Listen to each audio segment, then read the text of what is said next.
Il est 6h43, la French Tech qu'on connaît, qu'on a déjà reçue et qui continue de prospérer puisque vous annoncez une levée de fonds de 7 millions d'euros ce matin. Charles Guiriec, fondateur de Poiscaille. On va redire ce que c'est Poiscaille.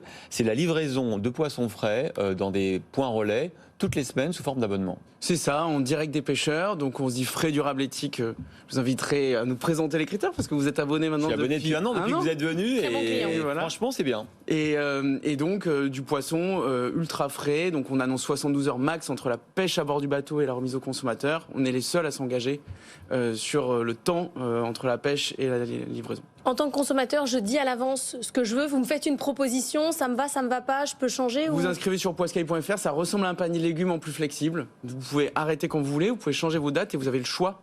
Donc la veille ou l'avant-veille, selon où vous êtes, en Ile-de-France c'est la veille ou en région l'avant-veille, vous allez choisir votre contenu de casier. Mais c'est comme à la criée, il faut se dépêcher, il faut être le premier ou sinon on a les restes.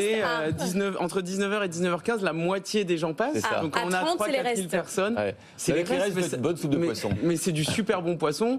Et il y a des moments, on est surpris d'avoir les restes avec du homard, de la coquille de plongée. Alors ce qui est intéressant, c'est que c'est évidemment une offre retail, si je puis dire, mais c'est aussi le changement d'un système, le changement d'une profession, car vous rémunérez mieux les pêcheurs, vous leur garantissez en plus que leur pêche va trouver preneur, puisque vous avez un portefeuille de clients, donc vous savez combien de casiers vous allez acheter. C'est ça.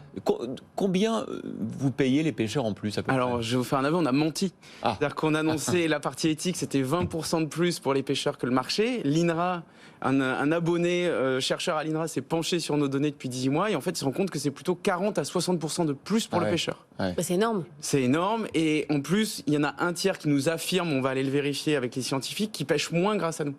C'est-à-dire qu'ils ont pris un choix d'entreprise de dire je vais aller mettre. Si vous rémunérez 40% de plus, oui. Mais c'est pas évident comme choix parce que si vous êtes petit filayeur en Bretagne, vous enlevez vos filets, vous en posez 10 de moins, il y a quelqu'un qui va prendre la place. Et dans 3 ans, si jamais vous dites ah mais non, je dois en reposer, la place elle sera prise. Donc c'est quand même des choix hyper forts. On a des pêcheurs qui disent moi je réduis la taille de mon bateau. C'est ce qu'on veut faire avec Poiscaille. Et du coup, choix hyper fort, mais derrière, la conséquence, c'est quoi pour le consommateur ? Parce que si on fait le calcul, donc on paye mieux les pêcheurs, on a des techniques de pêche qui sont plus éthiques, mais qui sont du coup moins optimales. On a 10% d'inflation sur le poisson, donc au final, ça donne quoi ? Alors nous, on est en circuit court, donc on est le seul intermédiaire entre pêcheurs et consommateurs, alors que quand vous achetez un poisson sur un étal, il y en a au moins 2. Donc ça nous permet de payer les pêcheurs plus cher. Et nous, on prend une plus grande partie de l'argent que vous donnez par rapport à d'habitude. Vous n'êtes pas l'ami des poissonniers, si on peut. On n'est pas l'ami des poissonniers, mais vous au faites final. Sauter un intermédiaire. Oui, mais on n'offre pas le même service. Et nous, on intègre une partie de tout le travail de la filière. Donc, et du coup, ça donne quoi en termes de prix, une dorade chez vous versus chez le poissonnier du coin ? Le panier, moi, je le paye 19,90 €. 19,90 €, quel que soit le contenu. Donc, vous ayez des moules ou du homard, c'est le même prix. On a essayé de comparer parce que les prix du poisson, ils changent tout le temps. En gros, on est au prix d'un poissonnier de quartier de marché.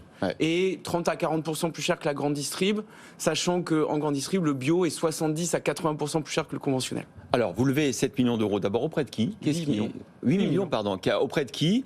Et puis, j'ai vu que vous visiez le quadruplement de votre clientèle. On passerait de 20 000 à 80 000 clients en 2026. Et ça veut dire que vous seriez client de 20% des bateaux de pêche responsables en France. On livre auprès de les nouveaux entrants aujourd'hui, Arkea Capital, Idia Capital Investissement, Quadia, avec la fondation. Beaucoup, des fonds à impact, c'est ça qui nous a séduit. En plus, Arkea implanté en Bretagne, basé à Brest, beaucoup dans la filière pêche. Idia dans la filière agro, super pertinent pour notre développement. Et Quadia, beaucoup sur la food tech. Ils ont fait pas mal de deals dans la food tech. Il faut savoir que NCI, qui est notre VC historique, a remis au pot à l'occasion de cette levée. Et après, on a un complément avec de la dette auprès de nos banques, donc Banque Populaire, Caisse d'épargne. Et c'est très ambitieux, passer de 20 000 clients à 80 000 clients d'ici 2026, c'est demain. Il y a un réservoir tel ? Vous voyez, chez Poiscaille, il y avait une personne et demie au marketing jusqu'à juin dernier. Vous allez en mettre 50. On vient de recruter un directeur marketing, un CMO, qui se dit mais en fait le potentiel il est fou, notre trafic il est mal converti, là je pourrais rajouter des trucs, là je peux optimiser. Parce qu'aujourd'hui ça marche juste avec Christophe qui trouve ça génial, quoi. C'est passé sur qui représente tout seul 15% du chiffre d'affaires de Poiscaille, il faut le dire aussi. Tous les homards et tous les poules qui mangent. Non mais c'est ça, aujourd'hui c'est que le bouche à oreille, vous n'avez pas encore fait ce travail de. On a peu fait ce travail, on a eu la presse qui nous a pas mal poussé au début parce qu'on a un discours assez clair, assez engagé, il y a plein de journalistes qui sont contents d'aller mettre un pied sur un bateau. Et donc là maintenant on va passer à l'échelle, à aller chercher ces 80 000 abonnés, la rentabilité. Et il faut savoir qu'on est le plus gros business sur ce modèle en Europe et en Amérique du Nord. Mais si vous avez 20% des bateaux de pêche français, vous allez changer l'industrie. C'est ça notre ambition. Ouais. C'est qu'on veut qu'il y ait un changement profond, que la petite pêche côtière devienne idéalement majoritaire dans les volumes qu'on achète et dans les captures. On espère même qu'ils pourront peut-être un jour racheter ces grands bateaux industriels qu'on voit qui saccagent un peu les océans quand ils sont au large et qui pêchent tous les maquereaux et les chinchards pour les pêcher au côtier. Notre rêve, c'est un peu de redynamiser ces côtes. Vous entendez parler des ports de l'Orient qui étaient des fourmilières, qui maintenant sont un peu plus des fourmilières à touristes. C'est dommage. Je vous parle, Laure, ou pas? Oui, je veux bien. Bon, allez. Je veux moi aussi des homards, parce qu'apparemment, il y a des gens qui ont des homards dans leur il y en a une fois par an, une fois par an. Une fois, ça marche.